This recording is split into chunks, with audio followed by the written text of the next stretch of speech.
Hi! Kamusta ka mo tanan? Ang ngalan ko si Adrian. Mastoryahanin naman kita parte sa pahamot.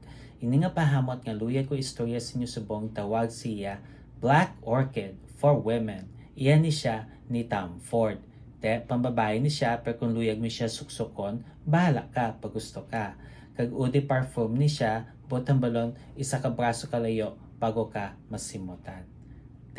Ano ni siya? Klase nga pahamot.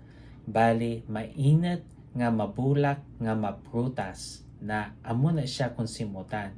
Angay siya sa matugnaw nga panahon. Ang temperatura nga para siya is between 50 to 70 degrees Fahrenheit o kung 10 to 21 degrees Celsius.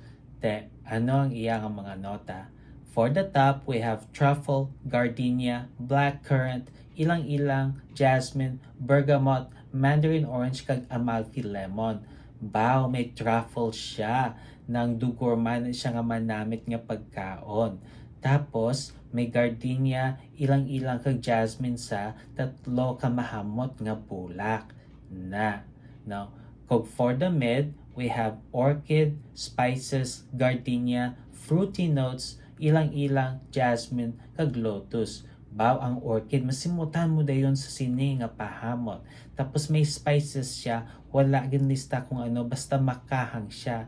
Tapos gardenia, ilang-ilang kag jasmine liwat sa mid notes, no? Mahamot na gid ya kaayo. Tapos may fruity notes siya, wala gin lista kung anong mga prutas, basta maprutas siya na.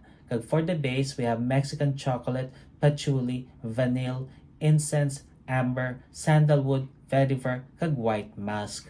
Na ang Mexican chocolate kahatag siya simpag ka bastante nga hamot. Na kag may patchouli siya nga duduta kung simutan jutay lang, no? Tapos vanilla na nung pampahumok. Tapos may amber siya na pampainit. Kag sandalwood nga do oriental nga kahoy kung simutan.